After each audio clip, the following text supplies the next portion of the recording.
घरे बसी एक कहीदे बो हेले मुझे जाए बापा खोजी कहली सब खबर कागज रेडियो टीवी तो विज्ञापन दे सारे भुवनेश्वर को तीन तीन थर तन तन कर खोजी सारे सब बंधुबांधव पाक टेलीग्राम करते समस्ते तो मना कले बापा जमी पवन मिशीजा पर मिशी जाइए मो मन कहूँ तो बापा ये आखपाख कटक कि भुवनेश्वर नहांती से दूर को बॉम्बे की दिल्ली फिली चली जाइछंती बापा कौन छोट पिला है जदि चली जाइछंती पुणी फेरी आसबेनी तू तो व्यस्त काहे होछु कहलु किलो व्यस्त हेबिनी जने लोक 8 दिन हैला घर छाड़ी कुआडे गला कोन कला तार खोज खबर नाही कोठी रहउथिबे कोन खाउथिबे अधिका लुगापटा भी खंडिए नै नाहंती जहा सेही हळक पैंट जाबा पिनचंती सेती बापा जदि बॉम्बे दिल्ली की कलिकता जाइथिबे बाटरे कोन दरकारी लुगापटा किन नथिबे कि टंका पैसा नहीं सिना किणवे कहीं तू जोड़ सब टंका पैसा रखिलु से सब जगह देखिलु कि सब टंका अछि ना बापा किछि नै छथि हाथ को नदेले जो लोक पैसा टीए भी नियनी ता छड़ा तो बापा जो दिन घर छाड़ी करी गले से दिन तो मासर 30 तारिख हेतिला घरे गोटी हेले कि पैसा नथिला मामू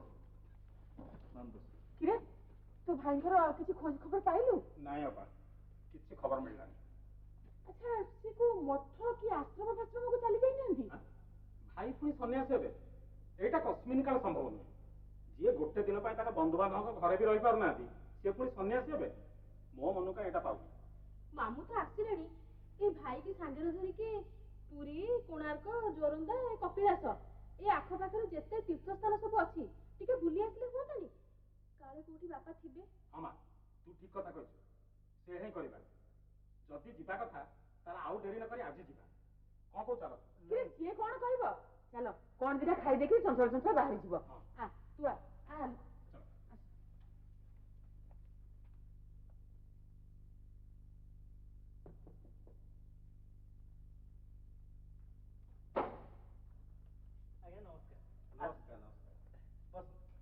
बो हरजीत बाबू को बापा आछंती जाउची कौन आलोक बाबू समुद्रिका कौन खबर मिलला नाई आज्ञा एपर्यंत किसी खबर मिलनी आमे बहुत आड़े खोजाखोजी कलुनी हेले किसी संधान पाइनी अच्छा हरजीत बाबू फेरलेनी हां हरजीत तो फेरलेनी हेले कौन से संधान पाइनी नमस्कार बस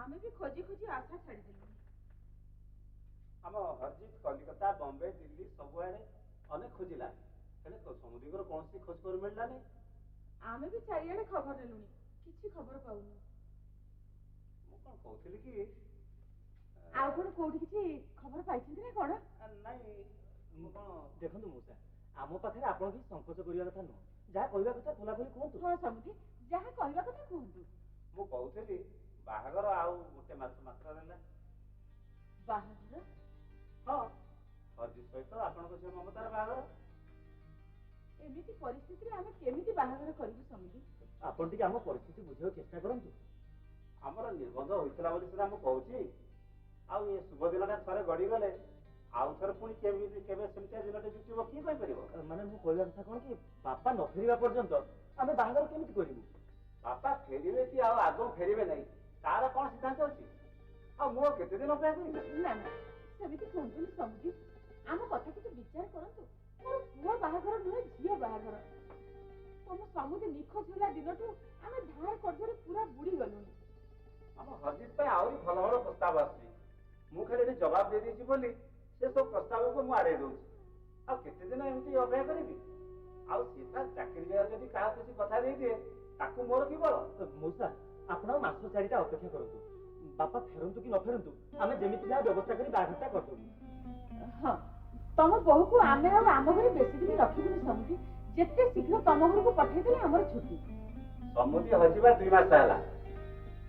ମୁଁ ଆଉ ଏତେ ଅପେକ୍ଷା କରିପାରିବି ନାହିଁ। ତାଙ୍କର ଆସିବାର କୌଣସି ଜଣା ପଡୁନାହିଁ। ଆପଣ ଦୟାକରି ମନଟି ସ୍ଥିର କରି କଣ କରିବେ ତାର ଗୋଟେ ସିଦ୍ଧାନ୍ତ ନିଅନ୍ତୁ। ଆପଣ ତ ଦେଖୁଛନ୍ତି ଆମ କାହାରି ମନ ଭଲ ନାହିଁ କି ମନ ସ୍ଥିର ନାହିଁ। ଏମିତି ପରିସ୍ଥିତିରେ ଆମେ ବାହାଘର କେମିତି କରିବୁ କହିଲେ? ଆମକୁ ଆଉ କିଛି ଦିନ ମହଲତ ଦିଅ ସମୁଦି।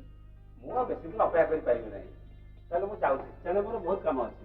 ଏମିତି ଖାଲି ଖାଲି ଚାଲିଯିବାଟା କଣ ଭଲ ହବ ସମୁଦି? ଟିକେ ଚା ଜଳଖିଆ ନ ଖାଇ ଯା ମମତା ନାଇଁ, ପୁଅକୁ ମୁଁ ଚା ଚା ଦୋକାନ। ଖାଇବିନି।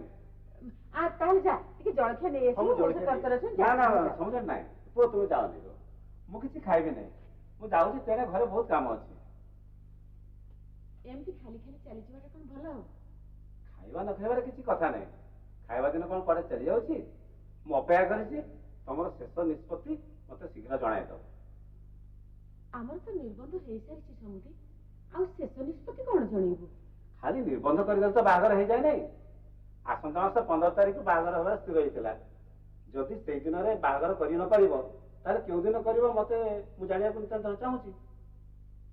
ହଉ, ମୁଁ ଏଇ ମାସକ ଭିତରେ ତମକୁ ଖବର ଜଣେଇବି। ହଉ, ତମର କଥା ହେଲା। ମାସେ ନୁହେଁ, 15 ଦିନ ଭିତରେ ବାହାଘର କରିବ କି ନାହିଁ ଆର ନିର୍ଦ୍ଦିଷ୍ଟ ଜବାବ ମତେ ଦବ। ନହେଲେ ମୁଁ ଅନ୍ୟଟି ବାହାଘର କରିବି।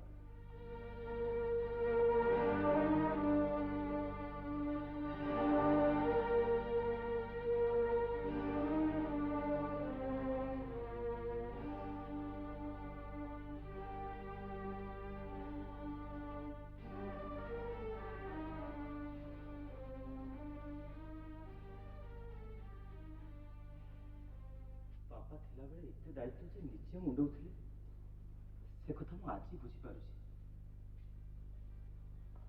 ଜଣେ ଲୋକ ମୁଣ୍ଡରେ ଏତେ ବୋଝ ଥିଲା, ଯୋଉ ବୋଝକୁ ଜଣେ ମୁଣ୍ଡେଇଥିଲା, ଆଜି ଆମେ 3 ଜଣ ତାକୁ ବାଣ୍ଟି କୁଣ୍ଟି ମୁଣ୍ଡେଇଛି, ଅଥଚ ଆମର ବେକୁଣ୍ଠା ଭାଙ୍ଗି ଯାଉଛି। ଏତେ ସବୁ କାମ କରିବାକୁ ଅଛି, ହେଲେ ଆମ ହାତରେ ଗୋଟିଏ ହେଲେ ବି ପଇସା ନାହିଁ। ଆଜିକାଲି ସଂସାରରେ ଚଳିବାକୁ ହେଲେ ଅତି କମରେ 100 ଟଙ୍କା ନହେଲେ ଚଳିବନି। ଆମର କିନ୍ତୁ 100 ପଇସା ବି ରୋଜଗାର ନାହିଁ। ତୁ କଣ ଭାବୁଥିଲୁ? ମୁଁ ଭାବୁଥିଲି ଭାଇଙ୍କୁ ତ ଚାକିରି ମିଳୁନି, ସେଥିପାଇଁ ମୁଁ ଚାକିରି କରିବି। ତୁ ଚାକିରି କୋଉଠି ପାଇବୁ? ମୋ ସାଙ୍ଗ ମଧୁମିତା ତାଙ୍କର ଗୋଟେ ବଡ ସୁନା ଅଳଙ୍କାର ଦୋକାନ ଖୋଲୁଛନ୍ତି, ଖୁବ ବଡ ଦୋକାନ। ସିଏ କହୁଥିଲା ତାଙ୍କର ଜଣେ ଲେଡି ସେଲ୍ସମ୍ୟାନ ଦରକାର ତ, ତେଣୁ ନା ନା, ତୋର ସେଠି ଚାକିରି କରିବା ଦରକାର ନାହିଁ। ବାପା ଥିଲେ ତୋର ଆର ମାସରେ ବାହାଘର ହେଇଥାନ୍ତା। ଏଇ ପରିସ୍ଥିତିରେ ତୁ ଯାଇକି ଗହଣା ଦୋକାନରେ ଚାକିରି କଲେ ଗଗନ ବାବୁ ଆମକୁ ଭାବିବେ କଣ? ତା ଛଡା ତୁ ତ ଆଉ ଝିଅ ହେଇନାହୁଁ। ଯୋଉ ଦିନଠୁ ନିର୍ବନ୍ଧ ହେଇସାରିଛି ସେଇ ଦିନଠୁ ତାଙ୍କ ଘର ବୋହୂ ହେଇସାରିଛୁ। ଭାଉଜ, ମଉସା ଆସ। ପୁଅ ବାପାଙ୍କର କିଛି ସନ୍ଧାନ ପାଇଲ? ନାଇଁ ମଉସା, ଏପର୍ଯ୍ୟନ୍ତ କିଛି ଖବର ମିଳିଲା ନାହିଁ। ଏବେ ତ ସବୁ ଜାଗା ଖୋଜି ସାରିଲିଣି। ତାହେଲେ ତ ବଡ ଅସୁବିଧା ହଉଥିବ ଭାଉଜ। କେମିତି ଚଳୁଛ? ପଇସା ପତ୍ର ସବୁ କୋଉଠୁ ଆଣୁଛ? ସେ କଥା କୁହନ୍ତୁନି ଅନନ୍ତ ବାବୁ। ଧାର କର୍ଜରେ ମୁଁ ପୁରା ବୁଡି ଗଲି। ସାଇ ପଡିଶା ବନ୍ଧୁ ବାନ୍ଧବ ପ୍ରଥମେ ସହାନୁଭୂତି ଦେଖି ଧାର କର୍ଜ ଦଉଥିଲେ, ଏବେ ସେତକ ବି ମିଳୁନି। କେତେ ଆଉ ସେମାନେ ଦେବେ କହୁନ? ତାଙ୍କ ଫେରିବାର ଆଶା ଯେତିକି ଦୂରେଇ ଯାଉଛି, ଆମକୁ ଧାର କର୍ଜ ମିଳିବା ପାଇଁ ସେତିକି କଷ୍ଟ ହଉଛି। ବରଂ ଧାର ଦେଇଥିବା ଲୋକ ତାଙ୍କ ଟଙ୍କା ସବୁ ଫେରସ୍ତ ମାଗିଲେଣି। ମୁଁ ଆଉ ପାରୁନି। ଆପଣ ଯଦି ଆପଣଙ୍କ ଅଫିସରେ ଆଲୋକ ପାଇଁ ଖଣ୍ଡେ ଚାକିରି ବୁଝି ଦିଅନ୍ତେ। ଭାଉଜ, ଆମ ଅଫିସରେ ଚାକିରି କାହିଁ? ମଉସା, ମୁଁ ବାପାଙ୍କ ଜିପିଏଫ ଫଣ୍ଡ ଦେଖୁଥିଲି। କେତେ ଅଛି ବାପା? ସେଥିରେ 50,000 ଟଙ୍କା ଅଛି। 50,000 ଅଛି? ଆମେ ଯଦି ସେତିକି ଉଠେଇ ପାରନ୍ତେ, ଅନ୍ତତଃ ମମତାର ବାହାଘରଟା କରିଦିଅନ୍ତେ। ନା ନା ନା, ତମ ବାପା ବଞ୍ଚି ଥାଉ ଥାଉ ତମେ କି ତମ ମା ସେ ଟଙ୍କାରେ ହାତ ମାରି ପାରିବ ନାହିଁ। ଆଚ୍ଛା ମଉସା, ଦରମା ମିଳିବା ପୂର୍ବ ଦିନ ବାପା ଘର ଛାଡି ଚାଲିଗଲେ, ସେ ଟଙ୍କା ତ ଆମକୁ ମିଳିବ ନା? ସେଥିରୁ ତମେ ଟଙ୍କାଟିଏ ମଧ୍ୟ ଉଠେଇ ଦେଇ ପାରିବନି। ତା ଛଡା ତମ ବାପା ଯଦି ଚାକିରି ଥିଲା ବେଳେ ମରିଥାନ୍ତେ, ତମ ମାଙ୍କୁ ପେନସନ ମିଳିଥାନ୍ତା, ସେ ପରିବାରରୁ ଜଣକୁ ଚାକିରି ମିଳିଥାନ୍ତା, ତା ଛଡା ତାଙ୍କର ଉତ୍ତରାଧିକାରୀଙ୍କୁ ପେନସନ ମିଳିଥାନ୍ତା, ଗ୍ରାଚୁଇଟି ମିଳିଥାନ୍ତା, ଇନ୍ସୁରାନ୍ସ ମିଳିଥାନ୍ତା, ଏମିତି ସବୁ କିଛି ମିଳିଯାଇଥାନ୍ତା। କିନ୍ତୁ ନିଖୋଜ ଲୋକର ପରିବାରକୁ ନା ନା ନା ସେମିତି କୌଣସି ସରକାରୀ ସାହାଯ୍ୟ ମିଳିବାର ବନ୍ଦୋବସ୍ତ ନାହିଁ। ଆମକୁ ଏମିତି ଗୋଟେ ଅସୁବିଧାରେ ପକେଇ ଦେଇ ଗଲେ ଯେ କଣ କେମିତି କରିବି ମୋ ମୁଣ୍ଡରେ କିଛି ବୁଦ୍ଧି ପଶୁନି। ମଉସା ଆଉ କଣ କିଛି ଉପାୟ ନାହିଁ? ଆଲୋକ ତମେ ଗୋଟେ କାମ କର। କି କାମ କହୁନାହାନ୍ତି?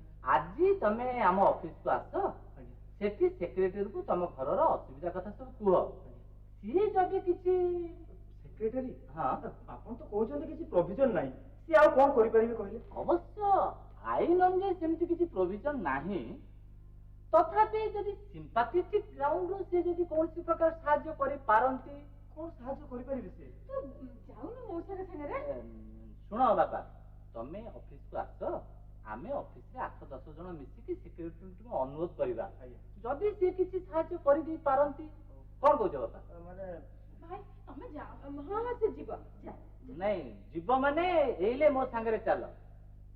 ଅବଶ୍ୟ ଅଫିସ ବେଳ ତ ହେଇଗଲାଣି, ମୁଁ ଆଗେ ଆଗେ ଯାଉଛି, ତମେ ମୋ ପଛେ ପଛେ ଆସ ହେଲା। ସାଙ୍ଗେ ସାଙ୍ଗେ ଯାଉଛି। ଭାଉଜ ମୁଁ ତାହେଲେ ଆସୁଛି। ଆସିବୁ।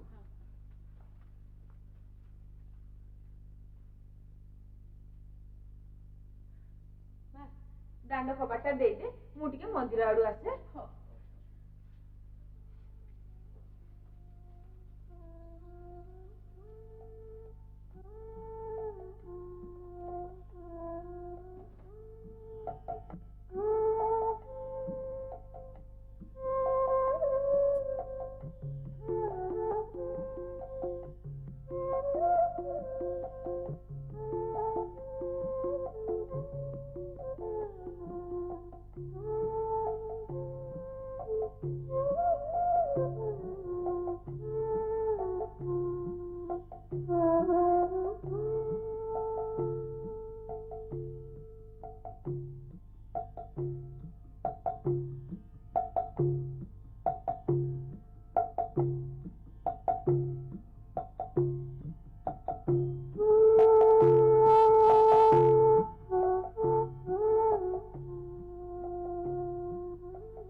नहीं तमें बस मु तुम चा नहीं शुण मुझे जस्ट चा पीक आसी कि दरकार नहीं बस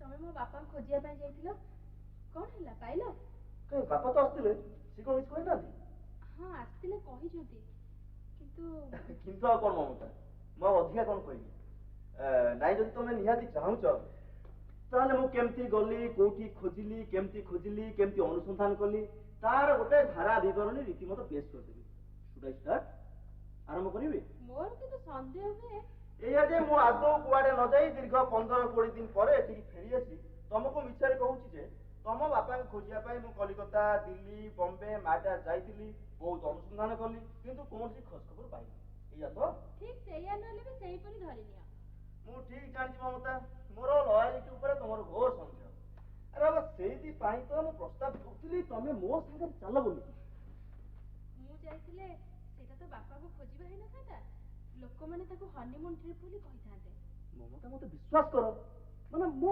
प्रत्येकटी जगह बहुत सिंसियरली खुदिछि अच्छा हो हेला मु विश्वास करछि अरे ममता आखि बुझ तो आखि बुझिबी हां काहे की अरे बाबा आखि बुझ हो आखि बुझिली सुनना पिला भरे हातरा टिके आगु काढी दियो हाथ अरे बाबा ई कोन होजी दे हाथ बढी रे देखा कोन आखि खोलो अरे कोन अरे बा सुंदर कान फुल वाला हेजी रियली फैंटास्टिक हेजी कोठ आनी छ बॉम्बे रू बहुत सुंदर हेजी मैंने थैंक्स क्या हो ଇଏ ତ ଗଲା ତମର ବମ୍ବେ ଯିବାର ନମୁନା। ଆଉ ଦିଲ୍ଲୀ କଲିକତା ଯାଇଛ ବୋଲି ପ୍ରମାଣ ସ୍ୱରୂପ ଆଉ କିଛି ଆଣିଛ କି? ହେ ଭଗବାନ, ତଥାପି ତମର ସନ୍ଦେହ? କାହିଁକି ଏ କାନଫୁଲ କଣ ଏମିତି କଟକରେ ମିଳୁନି? ମମତା, ତମେ ତ କଣ ଭାବୁଛ? ମୁଁ କୁଆଡେ ନ ଯାଇ ତମ ଆଗରେ ମିଛରେ ଫାଙ୍କା ବାଜି ଭାବୁଛି? ନାଇଁ ନାଇଁ ହର୍ଷିତ, ଏ ଥଟ୍ଟାରେ କହିଦେଲି।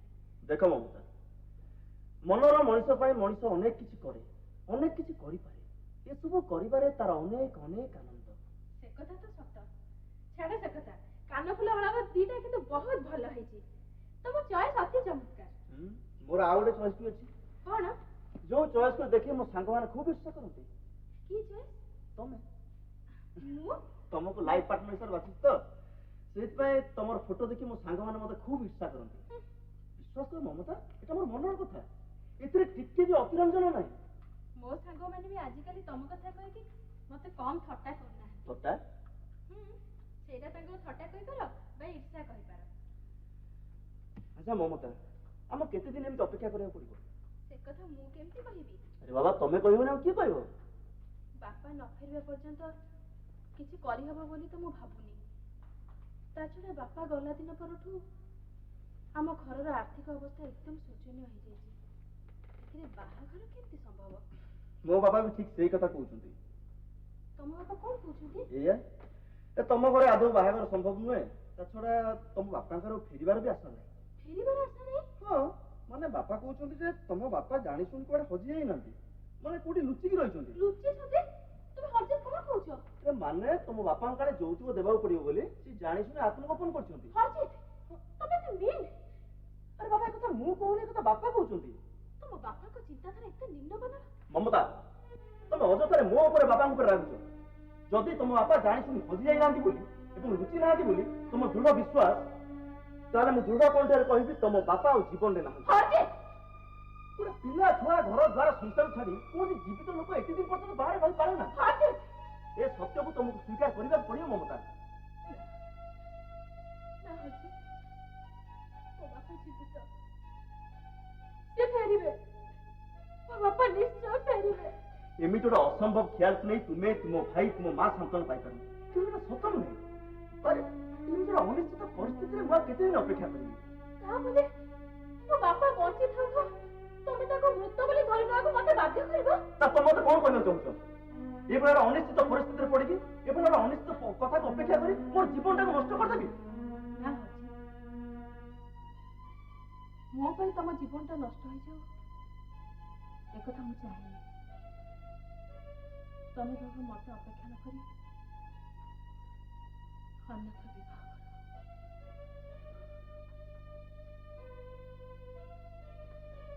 ଆରେ ହରଜିତ ବାବୁ, ଆପଣ କେତେବେଳେ? ଠିଆଲେ କାହିଁକି? ବସନ୍ତୁ। ନାଇଁ, ମୁଁ ଏମିତି କିଛି ନ ଖାଇ ନ ପିଇ ଚାଲିଯିବାଟା ଠିକ ହବନି। ଏ ମମତା, ଗଲୁ ନେଇ ଆସିବୁ। ଶୁଣ, ସବୁ ଠିକ ଅଛି, ମୁଁ କହିବାକୁ ଆସିଥିଲି ଯେ ବାପା ତ ଆସିଲେ ସବୁ କହିଥିବେ, ତା ଛଡା ତୁମ ବାପାଙ୍କ ବିଷୟରେ ମମତା ସବୁ କିଛି କହିନେଇଛି, ତାଠୁ ବୁଝି ନେବୁ। ଓକେ, ଦେଖା ହବ।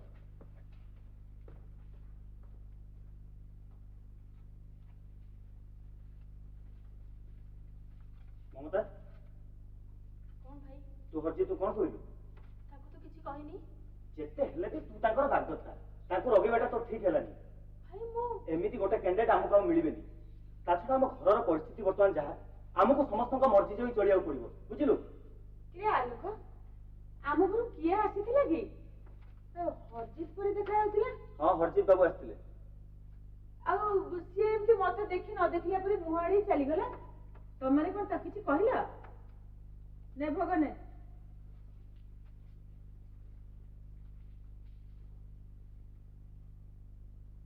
ତୁ ବି ନେ। ତୁ ଯେତେଟା କହିଲ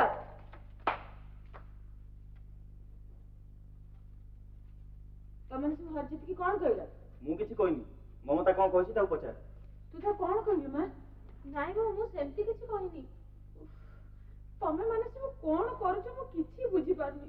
ଭଗବାନ କାହିଁକି ମତେ ଏ ଦଣ୍ଡ ଦଉଛନ୍ତି କେଜାଣି? ଆଲୋକ, ତୁ ପୁରା ବାପାଙ୍କ ଅଫିସ କି ଯାଇଥିଲୁ, କଣ ହେଲା? ଚାକିରି ମିଳିଲା? ଚାକିରିଟା କଣ ଆଳୁ ନା ବାଇଗଣ ହେଇଛି ଯାଉ ଯାଉ ଦେଇଦେବେ? ନାଇଁ ମ, ଏତେ ଡେରି ହେଲା ଯେ ସେକ୍ରେଟାରୀଙ୍କୁ ଅପେକ୍ଷା କରି କରି ଏତେ ଡେରି ହେଲା। ସେକ୍ରେଟାରୀଙ୍କ ସାଙ୍ଗେ ଦେଖା ହେଲା? ଦେଖା ହେଲା ଯେ ତାଙ୍କର ତ ଗୋଟିଏ କଥା, ମୁଁ ତମକୁ କିଛି ସାହାଯ୍ୟ କରିପାରିବି ନାହିଁ। ଆଚ୍ଛା, ତୁ ତାଙ୍କୁ ଆମ ଘରର ସବୁ ସବୁ ଅସୁବିଧା କଥା କହିଛୁ ତ? ଖାଲି ମୁଁ ନୁହଁ ବୋଉ, ଅଫିସରେ ବାପାଙ୍କ ସାଙ୍ଗ 7-8 ଜଣ ବୁଝେଇ କହିଲେ। ସବୁ ଶୁଣି ସାରିଲା ପରେ ସିଏ କହିଲେ ମୁଁ ତମକୁ କିଛି ସାହାଯ୍ୟ କରିପାରିବି ନାହିଁ, କେବଳ ରିହାବିଲିଟେସନ ସ୍କିମ୍ ବ୍ୟତୀତ ସିଏ ଆମକୁ ଆଉ କୌଣସିଥିରେ ବି ସାହାଯ୍ୟ କରିପାରିବେ ନାହିଁ। ସିଏ ଆହୁରି କହିଲେ ସେ ଆଉ କଣ କହିଲେ? କହୁନୁ ସେ କଣ କହିଲେ? ସେ କହିଲେ ମୋର ଧାରଣା ଦିବାକର ବାବୁଙ୍କର ହୁଏତ ଆଉ ଫେରିବାର ଆଶା ନାହିଁ। ସେ ଯୋଉ ଜୀବିତ ଥାନ୍ତେ ତାହେଲେ ଫେରି ଆସିପାରନ୍ତେଣି। ସେ ଅଶୁଭ କଥା ଗୁଡାକ ତୁ ମୁହଁରେ ଧରିନିଆ ଲୋକ। ଏ କଥା ମୁଁ କହୁନି ବୋଉ, ସେକ୍ରେଟାରୀ କହୁଥିଲେ।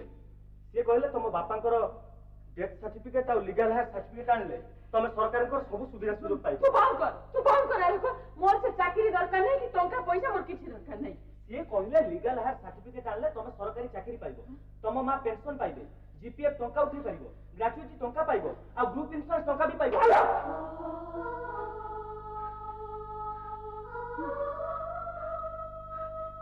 ମୋର କିଛି ଦରକାର ନାହିଁ, ମୋର କିଛି ଦରକାର ନାହିଁ, ମୋର କିଛି ଦରକାର ନାହିଁ, ମୋର କିଛି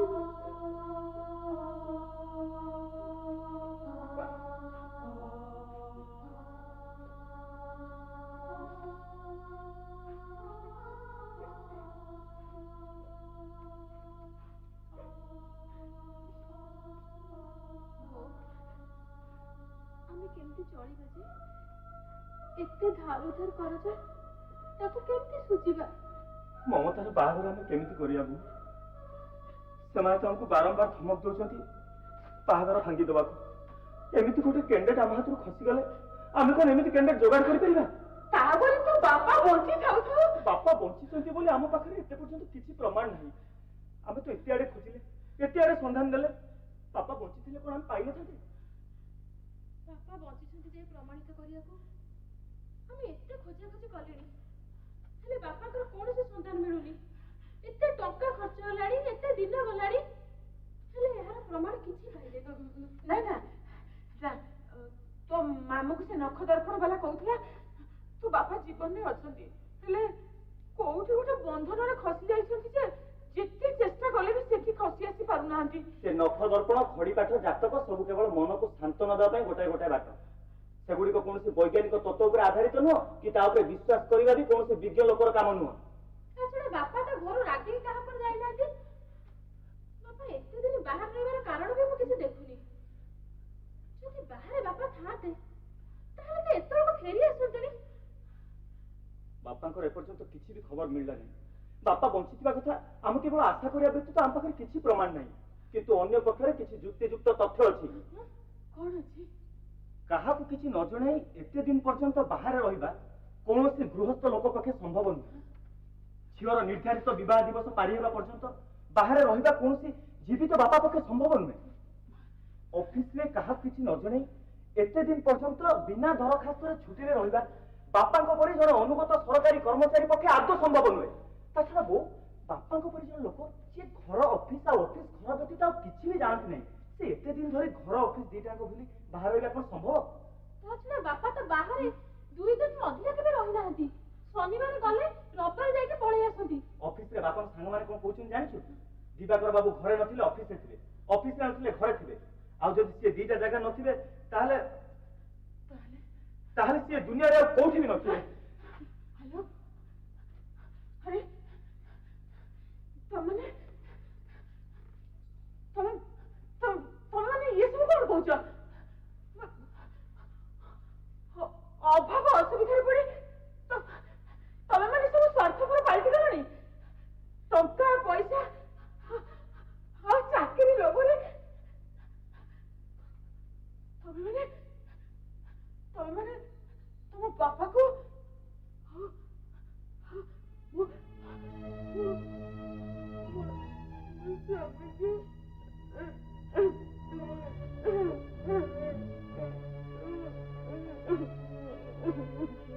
ନା ବୋଉ, ନିଷ୍ଠୁର ସତ୍ୟକୁ ଆମେ ଆଉ କେତେ ଦିନ ଫାଙ୍କି ଦେଇପାରିବା? ସେଇ କଥାଟା ଆମକୁ କେହି ସିଧାସଳଖ ନ କହିଲେ ବୁଲେଇ ବଙ୍କେଇ କହୁଛନ୍ତି। ତାକୁ ମାନି ନ ନେବା ବ୍ୟତୀତ ଆମ ପାଖରେ କିଛି ବି ଚାରା ନାହିଁ।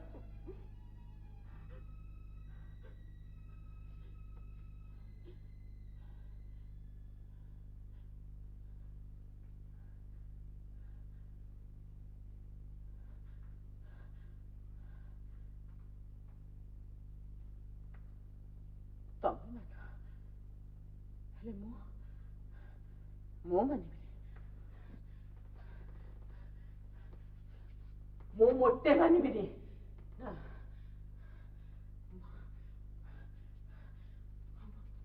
ମୋ ମନ କହୁଛି ସେ ନିଶ୍ଚୟ ଫେରିବେ। ସେ ଜୀବନରେ ଅଛନ୍ତି, ସେ ନିଶ୍ଚୟ ଫେରି ଆସିବେ। ସେ ନିଶ୍ଚୟ ଫେରି ଆସିବେ। ମାମୁ ମାମୁଁ କେ ମୋହନ, ତୁ ଏମାନଙ୍କୁ ବୁଝେଇ ଦେ ମୋହନ। ଏମାନେ ସବୁ କହୁଛନ୍ତି ତୋ ଭାଇ କୁଆଡେ ଆଉ ଜୀବନରେ ନାହାନ୍ତି, ସେ କୁଆଡେ ଆଉ ଫେରିବେନି। ଏମାନେ କହିଦେ। ନାଇଁ ମାମୁଁ, ବୋଉ ଆମକୁ ଭୁଲ ବୁଝୁଛି। ସତ୍ୟକୁ ସ୍ୱୀକାର କରିବା ପାଇଁ ସେ ଭୟ କରୁଛି। ମାମୁ, ସତ୍ୟକୁ ଗ୍ରହଣ ନ କରିବା ଆତ୍ମପ୍ରବଞ୍ଚନା ବ୍ୟତୀତ ଆଉ କିଛି ନୁହେଁ। ଆମ ବାପା ବଞ୍ଚିଛନ୍ତି, ଆମ ବାପା ଫେରିବେ, ଆଉ ନିଶ୍ଚୟ ଫେରିବେ। ଏମିତି ଏକ ଆଶା ଓ ଆଶ୍ୱାସନାର କଥା ନେଇ ଆମେ କେତେଦିନ ଆମ ମନର ପିଠିକୁ ଥାପଡ଼େଇ ପାରିବା? ନା,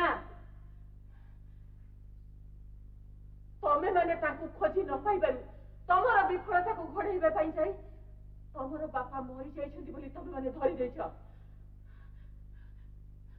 କି ମୋହନ, ତମେ ଚୁପଚାପ ଠିଆ ହେଇଛୁ କଣ? ଆରେ କିଛି କହୁନୁ କାହିଁକି? କିଛି କହ।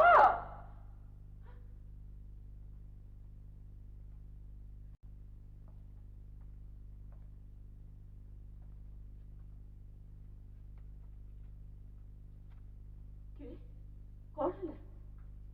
ମାମୁ, ତମେ କଣ ଭାବୁଛ ବାପା ଆଉ ଫେରିବେ? ମାମୁଁ, ତମେ କିଛି କହୁନ କାହିଁକି? କିଏ ପଛପଟେ ସେଟା କଣ ଲୁଚେଇଛୁ? ଦେଖି, ଆରେ ଏ କାଗଜରେ କଣ ବାହାରିଛି? କଣ ତୋ ଭାଇ କଥା ପଢିଲୁ? ସେ କୋଉଠି ଅଛନ୍ତି, କେମିତି ଅଛନ୍ତି, କଣ ଖାଉଛନ୍ତି? ଟିକେ ପଢ, ଜଲ୍ଦି ପଢ, ମୁଁ ଶୁଣେ। ଆରେ ପଢ, କିଏ ପଢୁନୁ କାହିଁକି? ଆଲୋ ପଢିଲୁ, ତୋ ବାପା ଖବର କୋଉଠି କଣ ବାହାରିଛି ଟିକେ ପଢିଲୁ। ପଢ। ଏଥିରେ କୋଉଠି କଣ ବାହାରିଛି? ଆରେ ଦେଖ ସେଇଠି କୋଉଠି କଣ ବାହାରିଥିବ। ଅଚିହ୍ନା ଲୋକର ଶବ। ଚିଲିକା ଠାରୁ 5 କିଲୋମିଟର ଦୂରରେ ଜଙ୍ଗଲ ଭିତରେ ଜଣେ ଅଚିହ୍ନା ଲୋକର ଶବ ମିଳିଛି। ଦୁର୍ଘଟଣାରେ ମୁହଁଟି ଏପରି ବିକୃତ ହେଇଯାଇଛି ଯେ ତାକୁ ଆଦୌ ଚିହ୍ନି ହେଉନାହିଁ। ମନେ କରାଯାଉଛି କେହି ଜଣେ ମଟର ଚଢେଇ ଶବଟିକୁ ଜଙ୍ଗଲ ଭିତରେ ଫୋପାଡ଼ି ଦେଇ ଚାଲି ଯାଇଛି।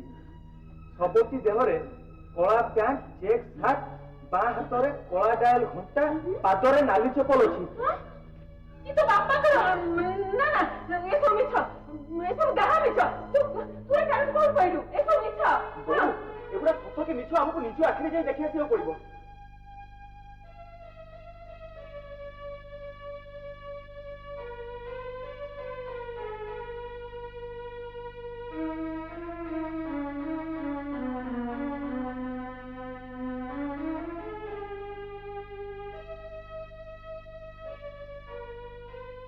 ମମତା, ତମେ ସବୁ ଫେରି ଆସିଲ? ଆଉ ଭାଇ କୁଆଡେ ଗଲା?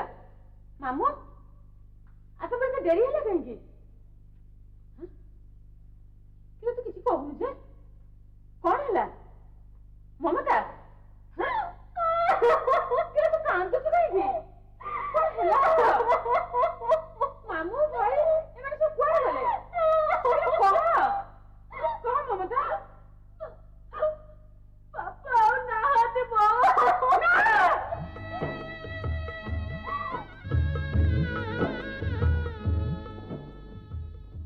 ମୁଁ ଏତେ ଦିନ ଅପେକ୍ଷା କଲି, ଆଉ କେତେ ଦିନ ଅପେକ୍ଷା କରିବି? କାହିଁକି? ସବୁ କିଛି ତ ସୁଧିଲା। ଆଲୋ ବାବୁ ବାପାଙ୍କ ଅଫିସ ଚାକିରି ପାଇଲେ, ଟଙ୍କା ପଇସା ଯାହା ପାଇବା ଥିଲା ସବୁ ତ ପାଇଲ। ଆଉ କଣ ଅସୁବିଧା କଣ? ତାଙ୍କ ବର୍ଷିକିଆଟା ନ ଗଲେ ଆମେ କେମିତି ବାହାଘର କରିବୁ ସମୁଦି? ଆଉ କଣ କହୁଛନ୍ତି ସମୁଦି?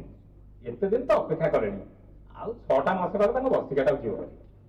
6 ମାସିକା ଶ୍ରାଦ୍ଧ କଲେ ତ କିଛି ଅସୁବିଧା ନାହିଁ। ପୁରୋହିତକୁ ପଚାରିଲେ ଶେଷ ପଚାରିବେ। ମାସିକିଆ ଶ୍ରାଦ୍ଧ କରିକି କଣ ଲୋକମାନେ ବାହାଘର କରିଦଉନାହାନ୍ତି? ତେବେ ଆମ ପିଲାମାନଙ୍କର ମଙ୍ଗଳ କଥା ଆମର ତ ଚିନ୍ତା କରିବା ଦରକାର। ଆଉ ଗୋଟେ ଅସୁବିଧା ଅଛି ସମୁଦଣୀ। ଆଉ କି ଅସୁବିଧା? ଆମକୁ ଯେମିତି ହେଲେ ବି ଆର ମାସରେ ବାହାଘର କରିବାକୁ ପଡିବ। କାହିଁକି? ଆଉ ମାସରେ ଡେଇ ପଡ଼ିଲେ ଆମ ହରଜିତୁର ଜନ୍ମ ମାସ। ଜନ୍ମ ମାସ ହେଲେ କଣ ଅସୁବିଧା ଅଛି? ଆମେ ତ ଆର ମାସ କଥା କହୁନୁ କି ତା ଆର ମାସ କଥା କହୁନୁ। 6 ମାସ ଗଲେ ଆମେ ବାହାଘରଟା କରିବା, ସେଥିରେ କଣ ଅସୁବିଧା ଅଛି? ଅଛି ସବୁ। ଆଉ 2-3 ମାସ ଦେଇ ପଡ଼ିଲେ ହରଜିତର ଯୋଡ଼ା ବୟସ ପଶିବ, ତାକୁ 28 ବର୍ଷ ପୁରା ହବ। ଆଉ ଯୋଡ଼ା ବୟସରେ ତ ବାହାଘର କରିବେ ନା। ତେଣୁକରି ଯେମିତି ହଉ ଆର ମାସରେ ବାହାଘର କରିବାକୁ ପଡିବ, ନହେଲେ ବର୍ଷଟା ଅପେକ୍ଷା କରିବାକୁ ପଡିବ। ମଉସା ନମସ୍କାର। ହଁ ନମସ୍କାର। ଆପଣ କେତେବେଳେ ଆସିଲେ? ଏଇ ମୋର ଟିକେ ଅଫିସରେ ଡେରି ହେଇଗଲା। ଆଚ୍ଛା ଆପଣ ବସନ୍ତୁ, ମୁଁ ସାଙ୍ଗେ ସାଙ୍ଗେ ଆସୁଛି। ପୁଅ ଶୁଣ ଶୁଣ, ବସ ବସ ଏଠି ବସ। ତମ ମା କହୁଛନ୍ତି ବାପାଙ୍କର ଶ୍ରାଦ୍ଧ ପର୍ଯ୍ୟନ୍ତ ଅପେକ୍ଷା କରିବାକୁ, ହେଲେ ଆର ମାସରୁ ହରଜିତକୁ ଯୋଡା ବୟସ ପଶୁଛି, ଆର ମାସ ତିଥି ମଧ୍ୟ ଅଛି। ଯଦି ଆମେ ବାହାଘର ନ କରିବୁ ତାହେଲେ ବର୍ଷ ଭିତରେ ବାହାଘର ହେଇପାରିବନି। ଅଫିସରେ ବାପାଙ୍କ ସାଙ୍ଗମାନେ ବି ଠିକ ସେଇ କଥା କହୁଥିଲେ, 6 ମାସିଆ ଶ୍ରାଦ୍ଧ କରି ବାହାଘର କରିଦେବାକୁ।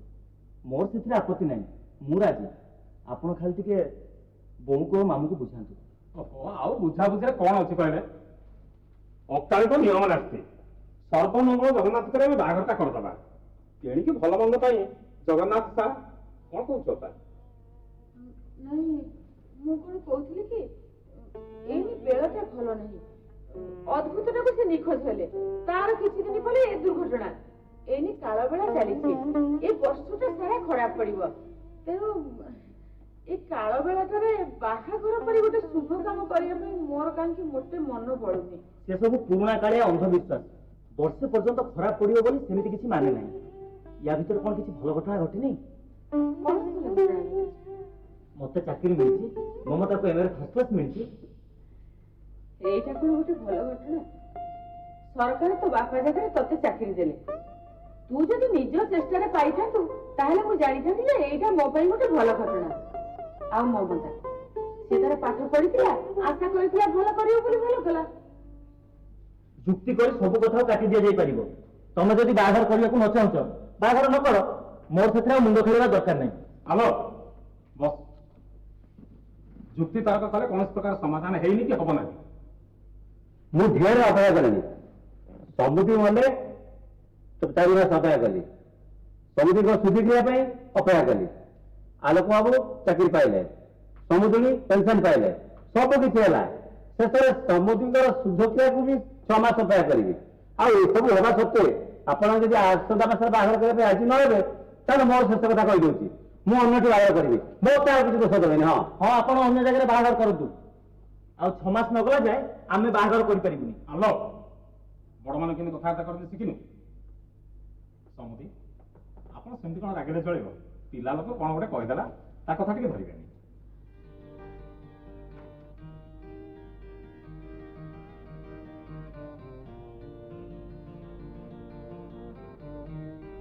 ମୁଁ ଯାହା କହିଛି ସବୁ ଭୁଲ କହିଛି ସମୁଦି। ତମେ ଆଲୋକ ସାଙ୍ଗରେ କଥାବାର୍ତ୍ତା କର, ମୋର ସବୁଥିରେ ରାଜି। ତୁମେ ସିନା ବୁଝୁନ ସମୁଦି, ଆଲୋକ ପିଲା ଲୋକ ହେଲେ ବି ଯାହା କହୁଛନ୍ତି ଠିକ କହୁଛନ୍ତି। ମୁଁ ଏ କଥା ମନରୁ କହୁନି ମଉସା, ଅଫିସରେ ସବୁ ଲୋକ ସେଇ କଥା କହୁଛନ୍ତି। ଅନ୍ତ ମଉସା ଆସିଥିଲେ ସେ ବି ସେଇ କଥା ବୋଉକୁ ବୁଝାଉଥିଲେ। ଠିକ ସେଇ କଥା, ଏଥିରେ କଣ ଅଛି? ଅପା ଦେଖ, ଆମକୁ ବର୍ତ୍ତମାନ ବର ଘରଟିଏ ମିଳିଛି, ସରକାରଙ୍କ ତରଫରୁ ଟଙ୍କା ପଇସା ମଧ୍ୟ କିଛି ମିଳିଛି, ତାପରେ ଲଗ୍ନ ବି ଠିକ ଅଛି, ସବୁ ପ୍ରକାର ଜିନିଷ ଗୁଡାକ ଯୋଡ଼ାଯୋଡ଼ି ଆମର ଠିକ ଅଛି। କେବଳ ଖାଲି ସେ ଗୋଟିଏ ଜିନିଷ ଯେ ବର୍ଷିକାଟା ଯାଇନି। ଆମେ ଯଦି ସେଇ ଗୋଟିଏ ଜିନିଷକୁ ଜିଦି ଧରି ବସିବା, ଆମର ସବୁତକ ଜିନିଷ ଦୂରେଇଯିବ। ତମେ ସମସ୍ତଙ୍କର ଯଦି ରାଜି ତାହେଲେ କରିଦିଅ, ମୋ ପାଖରେ କଣ ଅଛି? ସେମିତି ଅଭିମାନ କରି କହିଲେ କଣ ହବ ଅପା? କାହା ଉପରେ ଆଉ ଅଭିମାନ କରିବି?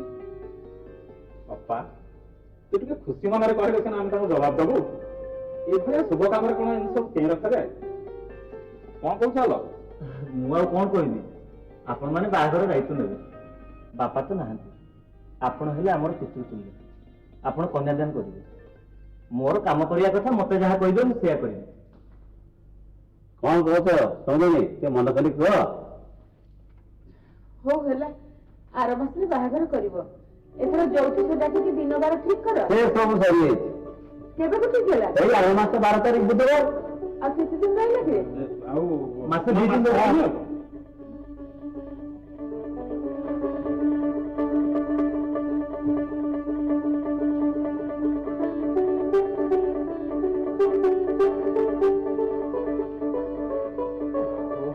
ଭଲ ଆଉ, ଏତେ ଡେରିରେ ଆସିବ। ମୋର ମୋର କେତେବେଳୁ ଅପେକ୍ଷା କରୁଛୁ କହିଲ, ବାହାରକୁ ବସୁଛୁ। ବାହାଘର କେତେ କାମ ତୁ ଜାଣିଛୁ? ତୋର ତ ଖାଲି ବେଦି ଉପରେ ବସିଯିବା କଥା। କେତେ ଲୋକଙ୍କୁ ଯାଇ କାର୍ଡ ଦେଇକି ଆସିଲିଣି। ए बो भालेनी ହଁ ବୋଉ ବାହାରିଲାଣି ମୋର କେତେ ଜିନିଷ କଣ କିଣା କିଣି ହବାର ଅଛି ए बो बो କଣ ହେଲା? तू ताला नहीं कि शीघ्र बाहर हम सागे सागे बाहर जीवा ବୋଉ ଶୀଘ୍ର ଆସେ ତାଲାଟା ପୁରା ସେପଟେ ଲାଗିଛି ଦୁଆର ମୁହଁରେ। ହଉ ଚାବିଟା ତୁ କଣ ଚାବି ତାଲା ପକେଇ କିଛି ମୁଁ ଜାଣିଛରେ ହଁ ମାମୁ ପୁରା ଆସିବେ କହିଥିଲେ ସିଏ କଣ ଆସିଲେ ଦାଣ୍ଡରେ ବସିବେ ଆମେ ଗୋଟେ କାମ କରିବା ଚାବିଟାକୁ ଫୁଲ କୁଣ୍ଡ ତଳେ ରଖି ଦେଇ ଯିବା ଚାବି ଫୁଲ କୁଣ୍ଡ ତଳେ ଅଛି ବୋଲି ମାମୁ କେମିତି ଜାଣିବ? ଚାବି କାଠି ଫୁଲ କୁଣ୍ଡ ତଳେ ରଖିବା କଣ ନୂଆ କଥା ହଁ ସେଇଆ ତ ସେଦିନ କଥା ତୋର କଣ ମନେ ନାହିଁ ଭାଇଙ୍କର ମୋର ଘରେ ନଥିଲୁ ତୁ ଆଉ ବାପା ଦି ଜଣ ଯାକ ବଜାରକୁ ବାହାରି ଗଲ ଏ ଚାବି କାଠି ପୁରା ଫୁଲ କୁଣ୍ଡ ତଳେ ରଖିଦେଇ ଯାଇଥିଲ ମାମୁ ସେଦିନ ଆସିକିରି କେତେ ଖୋଜା ଖୋଜି ପରେ ଏଇ ଚାବି କାଠି ବାହାର କରିକିରି ଘର ଖୋଲିକି ଘର ଭିତରେ ବସିଥିଲେ ଏ ମମତା ମମତା ହଁ ଉଠ ଯିବା ହଁ, ହଁ, ଯିବା। ବୋ ଆସିଲା ଆସିଲା ଚାଲ ଆ ଚାଲେ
ମାମୁ ଆସିଛନ୍ତି ବୋଧେ ଆଉ ହେଇଟି ପରା ମୁଁ କହୁଛି ମାମୁ ଆସିଥିବ ବୋଲି। ହଁ ବା ବୁଝିଲେ ବୋଉ ବୁଦ୍ଧି କରି ଚାବି କାଠିଟା ରଖି ଦେଇ ଯାଇଥିଲେ ନହେଲେ ମାମୁ ଆସି କେତେ ହଇରାଣ ହେଇଥାନ୍ତେ ଆଉ କହିଲୁ ହଉ କଣ ଆଉ ଜିନିଷ ପତ୍ର ସବୁ ଏଇଠି କଣ ଥୋଇଦେଲ ଧର ସେ ଘରେ ନେଇକି ରଖିଦବା ପରା ସୁନା ପୁଅଟା ତୁ ଯା ମୁଁ ନଉଚି।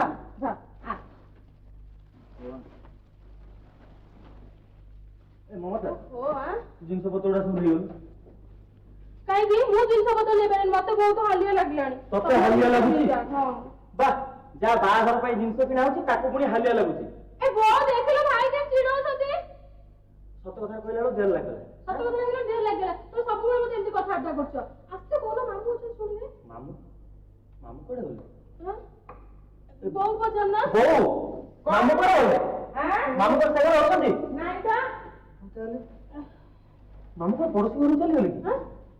ଏତେ ରାତିରେ ଖାଇ ପଡିଶା ଘରକୁ ପୁଣି କବାଟ ଖୋଲା କରି କେମିତି ଚାଲିଯିବେ ଯେ ବୋଉ କାହିଁକି ନାଇଁ ତ ମାମୁ ତ ସେ ଘରେ ନାଇଁ। ହଁ? ଆଉ ତାହେଲେ ମାମୁ କଣ ଆସିନାହାନ୍ତି ମାମୁ ଆସିନାହାନ୍ତି ମାମୁ ତ ଆସିଥିଲେ ଘରେ ଥାନ୍ତା। ହଁ ତ ଆଉ ଦାଣ୍ଡ କୁଆଡେ କେମିତି ଖୋଲା ଗଲା ବୋଉ ଆମର କଣ ଚୋର ପଶିଲା କି ରହା କାହିଁକି ଦଉଛୁ ଆଲୋକ ଅଛି ମୁଁ ଅଛି ମତେ ଖାଲି ଏବେ ଡର ଖାଇଯାଉଛି। ବେଶୀ ଶହେ ଦେଖଉଛି ବୋଉ ଚୋର ଯଦି ପଶିଥିବ ତାହେଲେ ସେପଟ ତ ବନ୍ଦ ଅଛି ଯାଇପାରୁନଥିବ ଆଉ ଏପଟେ ଆମେ ଆସିଲେ ତାହେଲେ ଚୋର ଏଇ ଘର ଭିତରେ ଅଛି। ବୋଉ ରହା ତୁ ତ ସେ ଘର ଦେଖିଲୁ କେହି ନାହିଁ ନାଇଁ ତ ତାହେଲେ ଆଚ୍ଛା ରୁହ ମୁଁ ରୋଷେଇ ଘର ଆଉ ବାଥରୁମ ଘର ଦେଖିକି ଆସୁଛି ଶୁଣୁ ଖାଲି ହାତରେ ଯାନା ବୁଝିଲୁ ଆଜିକାଲି କି ଚୋର ମାନଙ୍କୁ ଜମା ବିଶ୍ୱାସ ନାହିଁ ସେମାନେ ହାତରେ ବୋମା ବନ୍ଧୁକ ଛୁରୀ ଫୁରି ଧରିକି ଆସିଥିବେ। ସେ ସେମିତିଆ ଚୋର ହେଇଥିଲେ ଆମକୁ ଡରିକି ଲୁଚନ୍ତା ନାହିଁ ତା ହାତରେ ବୋମା ବନ୍ଧୁକ କିଛି ନଥିବ ମୁଁ ଯାଉଛି ତମେ ଏଠି ଠିଆ ହୁଅ କଣ ହେଲା ତୁ ଚାଲ ମୁଁ ତୋ ସାଙ୍ଗରେ ଯିବି ବୋଉ ନାଇଁ ତୁ ଯା ନା ଡର ମାଡ଼ିବ କେହି ଯିବା ଦରକାର ନାହିଁ ଏଠି ଠିଆ ହୁଅ ମୁଁ ନାଇଁ ଯାଉଛି ଭାଇ ତୁ ଯାନି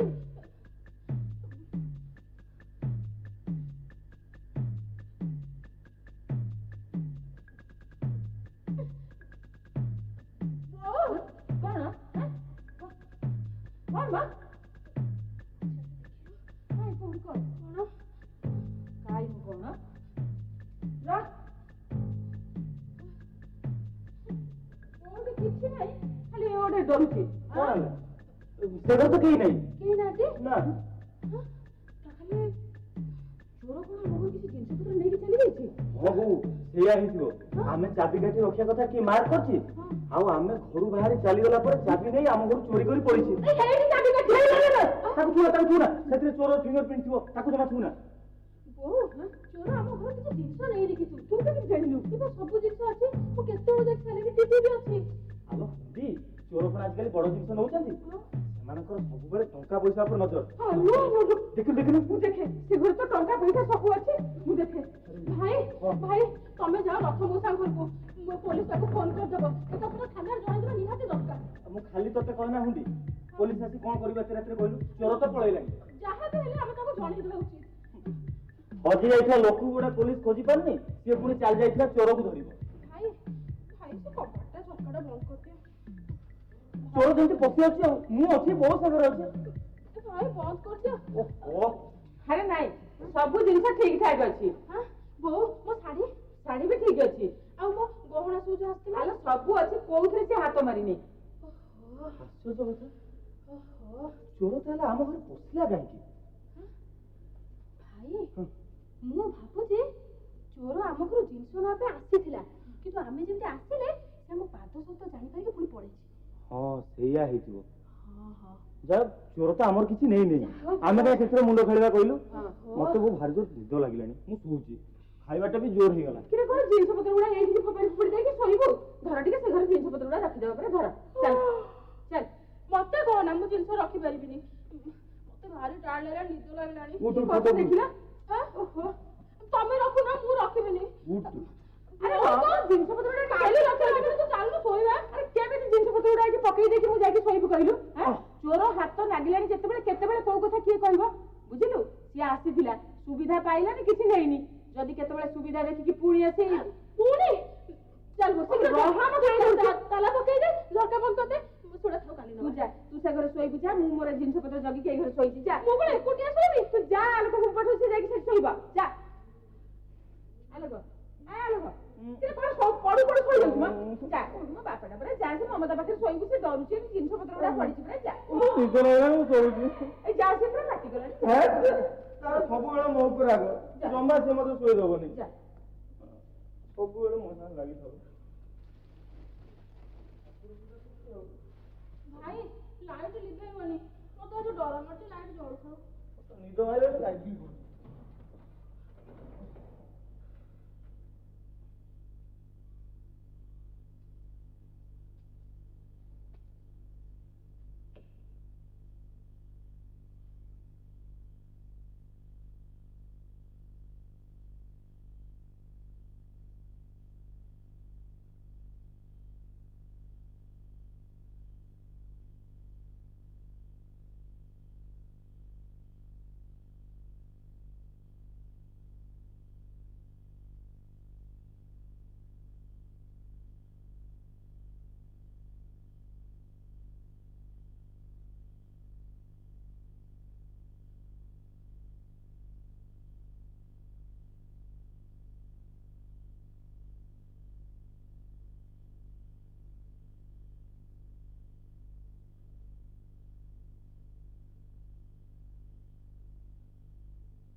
ডাক্তার কহিলে এই রোগটা হঠাৎ হুয়ে আর এই রোগ হলে মଣିষ তার স্মরণ শক্তি হরাই বসে এমিতি কি ঘর বাহারକୁ চালি আসিଥିବା লোক ବି ଘରକୁ ଫେରିବାକୁ ବାଟ ପାଏନି।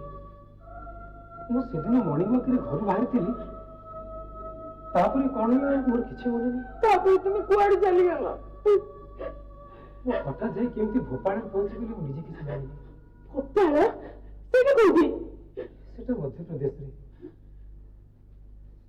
ମୁଁ ଯାଇ ଭୋପାଳ ଡାକ୍ତରଖାନାରେ ଥିଲି, ସ୍ମରଣ ଶକ୍ତି ହରେଇଥିଲି। ସେମାନେ ମୋର ଚିକିତ୍ସା କଲେ, ଭଲ ହେଲା ପରେ ଛାଡ଼ିଦେଲେ। ମୁଁ ଆସିଲି। ତମକୁ ଡାକ୍ତରଖାନାକୁ କିଏ ନେଲା? ସେଠିକା ଡାକ୍ତର କହୁଥିଲେ ଯେ ମୁଁ ଭୋପାଳ ରାସ୍ତାରେ ଏଡେ ତେଡେ ଘୁରି ବୁଲିଲା ବେଳେ ହଠାତ୍ ଗୋଟେ ଶିଳ୍ପପତିଙ୍କ କାର ଆଗରେ ପଡିଗଲି। ମୋର ଦେହରେ ହାତେ କିଛି ଆଘାତ ଲାଗିଥିଲା। से भद्रलोक जनक मत डाक्तरखाना नहीं गले डाक्तर मैंने देखिले मोर तो विशेष किसी है किंतु से मत जिते ना पचारे बुझल मो ना कही पारे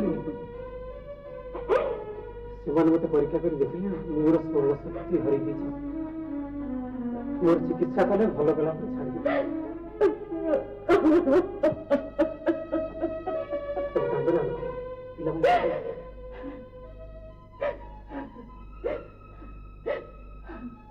আমি ভাবিলু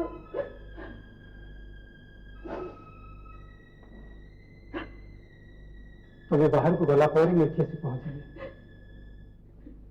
से फूल फूल तो चाबी नहीं जिते बड़े घर खोलिक आसी फोटो को देखिली फोटो मोर फूलमाला देखी मुझे धरली जे तुम्हें धरीच मुझे धरी जाइए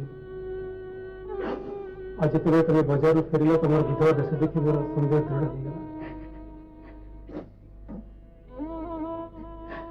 तमे चलीगला पर आमे तुमको अनेक खोजिलु रेडियो टीवी खबर कागज सबुतिरे बाहर कलु बंधु बांधव घर को भी खबर देलु किसी संधान पाइलुनी मरी जाइए तुम केमती जानिला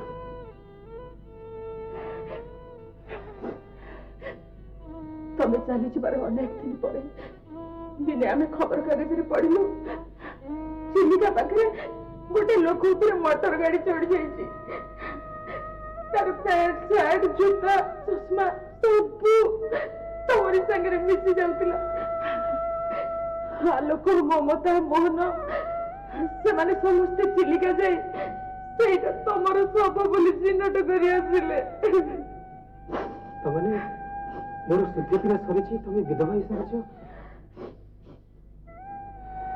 तमर 6 मासिया श्राद्ध भी सरी जाइए 6 मासिया श्राद्ध हाँ ममतार बाहागर पाई गगन बाबू हमको बाध्य कले ममतार बाहागर थे आ 8 दिन रहिला आलोक ताले रिहेबिलिटेशन स्कीम रे ऑफिस रे चाकरी खाई छै हाँ तमे बस मु पिला मन को डाकी आने ना तुम इस को निदर उठाओ से मत न देखिले भला हो से माने तुमको एते दिन पर देखिबे कितने खुशी होइछबे अथच तमे को से माने को तुमको देखिबे ठीक होबनी तमे से माने को पूरा अभिमान करिछ तमे चली गला पर परिस्थिति एमिति होला जे हमर काहारी मुंडरे किछि बुद्धि पसिलानी घरे अभाव तुमको खोजिबारे अनेक धार कर्ज से गगन बाबूर बारंबार धमक जे तमे जदि बाहागर न करिवो ताहले मो पुओ को मो अन्य जगह बाहागर करई देबी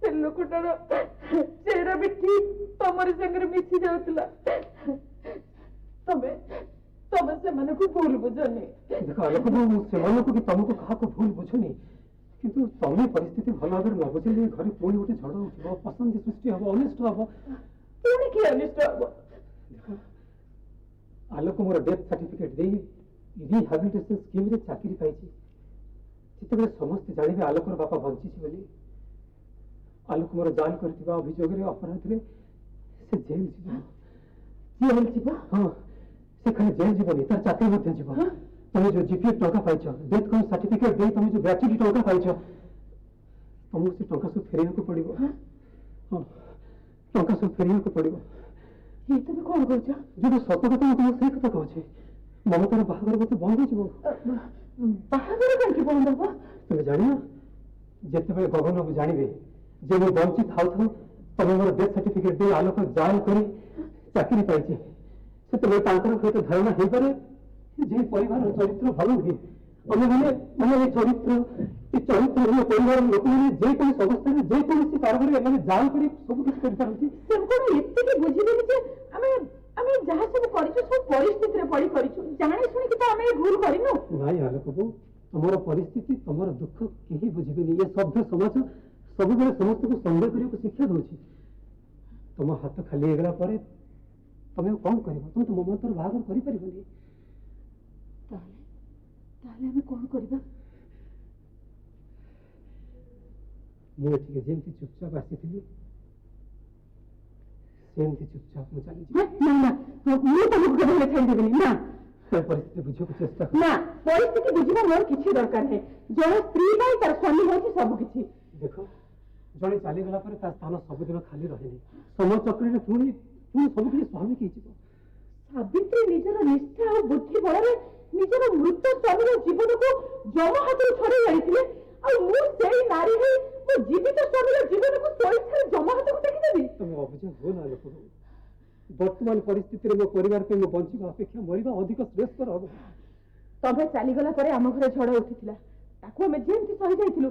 ଆଜି ତମେ ଚାଲିଗଲା ପରେ ଯଦି ଝଡ଼ ଉଠେ ତାକୁ ଆମେ ସେମିତି ସହିଯିବୁ। ଆଲୋକ ମୁଁ ଚାଲିଗଲା ପରେ ପରିବାରରେ ଝଡ଼ ଉଠିଥିଲା ତାକୁ ସହିବା ବ୍ୟତୀତ ତମର ଅନ୍ୟ କୌଣସି ବିକଳ୍ପ ପନ୍ଥା ନଥିଲା। ତାକୁ ଆଡ଼େଇ ଯିବାର ତମ ହାତରେ କୌଣସି ଉପାୟ ନଥିଲା। କିନ୍ତୁ ଏବେ ଯେ ମୁଁ ଆସିଲା ପରେ ଯେ ଝଡ଼ ସୃଷ୍ଟି ହବ ତାକୁ ଆଡ଼େଇ ଯିବାର ତମ ହାତରେ ଅଛି। ଆଲୋକ ନା ନା ମୁଁ ଏତେଟା ସ୍ୱାର୍ଥପର ହେଇପାରିବିନି। ମୁଁ ମଧ୍ୟ ଏତେଟା ସ୍ୱାର୍ଥପର ହେଇପାରିବିନି। ମୁଁ ଜାଣି ଶୁଣି ମୋ ପରିବାରକୁ ଗୋଟେ ପ୍ରଳୟ କରି ବନ୍ୟା ଭିତରକୁ ଠେଲି ଦେଇ ପାରିବିନି। ତମେ କୁହ, ତମେ ମା ହେଇ ମୁଁ ବାପା ହେଇ କେମିତି ମୋ ପୁଅ ହାତରେ ମୋ ଲୁହାର ଶିକୁଳି ଦେଖିବି କହିଲ? ତମେ ଯଦି ନ ରହିବ ତାହେଲେ ମୁଁ ବି ତମ ସାଙ୍ଗରେ ଯିବି। ତମେ ମୋ ସାଙ୍ଗରେ କୁଆଡ଼େ ଯିବ? ମୁଁ ଏକୁଟିଆ କୋଉଠି ରହିବି, କ'ଣ କରିବି ସେ କଥା ତ ମୁଁ ନିଜେ ବି ଜାଣିନି। ମୁଁ ସେସବୁ କିଛି ଶୁଣିବିନି। ତମେ ଯୁଆଡ଼େ ଯିବ ମୁଁ ସିଆଡ଼େ ଯିବି। ତମେ ଯୋଉଠି ରହିବ ମୁଁ ସେଇଠି ରହିବି। ତମେ ଅବୁଝା ହୁଅ ନା ଲୋକ। ଦେଖ ମୋତେ ପାଣ୍ଡବମାନଙ୍କ ପରି ଅଜ୍ଞାତବାସ କରିବାକୁ ପଡ଼ିବ। ଅଜ୍ଞାତବାସ? ଅଜ୍ଞାତବାସ। ଯଦି ମୋତେ କେହି ଚିହ୍ନି ଦିଏ ତାହେଲେ ତ ମହାବିପଦ। ମୁଁ ବଞ୍ଚିଛି ବୋଲି ଯେ ସରକାରକୁ କେହି କହିଦିଏ ତାହେଲେ ଯେଉଁ ଝଡ଼କୁ ଭୟ କରି ଘରୁ ମୁଁ ଚାଲିଯିବାକୁ ଚାହୁଁଛି ସେ ଝଡ଼ ପୁଣି ପଶି ଆସି ମୋ ପରିବାରକୁ ନଷ୍ଟ କରିଦେବ। ତମେ ବୁଝୁନା କାହିଁକି? ତମେ ଯଦି ଅଜ୍ଞାତବାସ କରିବ ତାହେଲେ ମୁଁ ବି ତମ ସାଙ୍ଗରେ ଅଜ୍ଞାତବାସ କରିବି। ତମେ କ'ଣ ଜାଣିନ ଦ୍ରୌପଦୀଙ୍କୁ ଅଜ୍ଞାତବାସ ବେଳେ ପାଣ୍ଡବମାନେ ନେଇକି ହଟହଟା ହେଇଛନ୍ତି? ମୁଁ ସେସବୁ ଭୁଲ କରିପାରିବିନି। ମୋ ପରିବାରକୁ ମୁଁ ଜାଣି ଶୁଣି ଗୋଟେ ବିପଦରୁ ଠେଲି ଦେଇ ପାରିବି ନା। ନା ନା ମୁଁ ସେସବୁ କିଛି ଶୁଣିବିନି। ମୁଁ ତମ ସାଙ୍ଗରେ ଯିବି। ଦେଖ ମୋ ପିଲାମାନେ ଜାଣିଛନ୍ତି ମୁଁ ମରିଯାଇଛି, ସେଥିପାଇଁ ସେମାନେ ମୋତେ ଖୋଜୁନାହାନ୍ତି। କିନ୍ତୁ ତମେ ଯଦି ମୋ ସାଙ୍ଗରେ ଯିବ ସେମାନେ ତମକୁ ପୁଣି ଖୋଜିବେ। ଏ ଘରେ ପୁଣି ଅଶାନ୍ତ ସୃଷ୍ଟି ହେବ, ଅନିଷ୍ଟ ହେବ। ଯଦି ସେମାନେ ଭବିଷ୍ୟତରେ କେବେ ମୋତେ ଖୋଜିକିରି ପାଆନ୍ତି ତେବେ ତମେ ଚିନ୍ତା କଲ ଆମ ଦୁଇ ଜଣଙ୍କୁ ଦେଖିକି ପରିସ୍ଥିତି କେତେ ଅସୁନ୍ଦର ହେବ।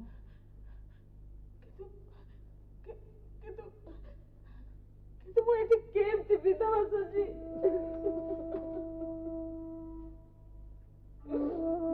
ଆଲୋକ ଏ ଜୀବନଟା ଗୋଟେ ଅଭିନୟ। ଏ ବିରାଟ ସଂସାରଟା ଗୋଟେ ବିରାଟ ରଙ୍ଗମଞ୍ଚ।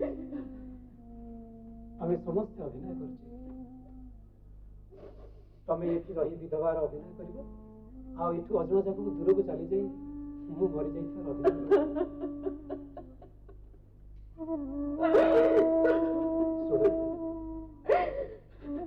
ଆମରି ପିଲାଙ୍କର ମଙ୍ଗଳ ପାଇଁ ଆମ ଜୀବନର ଅବଶିଷ୍ଟ ଦିନ କେଇଟା ଆମେ ଏମିତି ଅଭିନୟ କରି ବିତେଇ ଦେଇ ପାରିବାନି?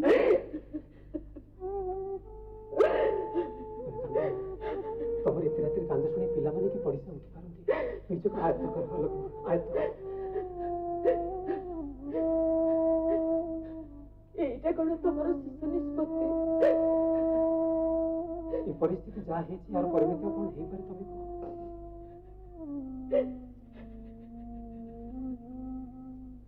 ତମେ ଥାଅ, ମୁଁ ରାତିଟାରେ ତୁମେ କୁଆଡ଼େ ଯିବ? କୋଉଠି ରହିବ? ଯାହାର ମନ ଭିତରେ ନିଆଁରେ ଜଳୁଛି ତାହେଲେ ବାହାର ଥଣ୍ଡା କ'ଣ କରିବ ତମେ କୁହ? ତମ ଉପରେ ସବୁ ଦାୟିତ୍ୱ ମୁଁ ଯାଉଛି। ନା ନା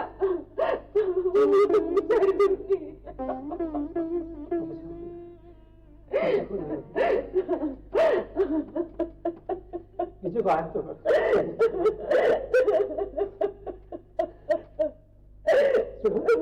ଯେତେବେଳେ ଯିବାଟା ନିର୍ଦ୍ଦିଷ୍ଟ ହେଇସାରିଛି ଆଉ ଡେରି କରି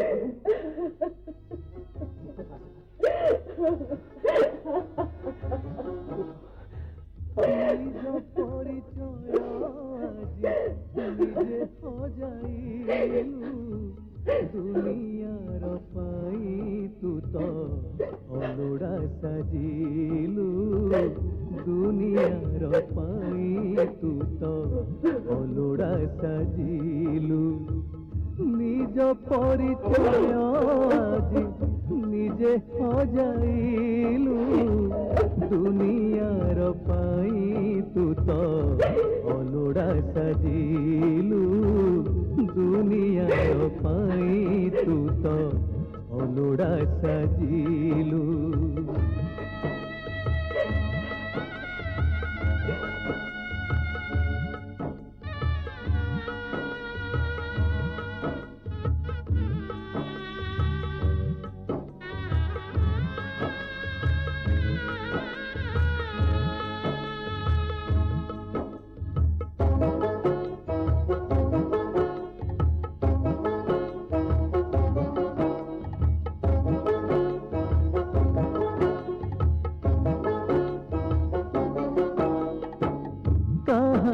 कहिबू खोली अंतर बेदना सबु चिन्ह मुह आजी तू पाई चिन्हा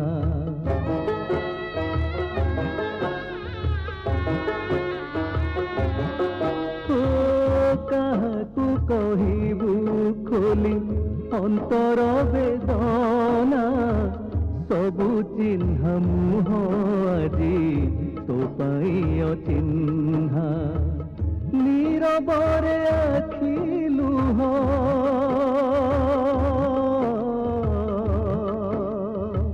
नीरबरे आखि लुह ओठरे पीलु दुनियार पाई तू तो अलोड़ा साजिलु दुनियार पाई तू तो अलोड़ा साजिलु निज परिचय आज निजे हजाइलु निज परिचय आज निजे हजाइलु दुनियार पाई तू तो अलोड़ा साजिलु दुनियार पाई तू तो अलोड़ा साजिलु दुनियार पाई तू तो अलोड़ा साजिलु दुनियार पाई तू तो अलोड़ा साजिलु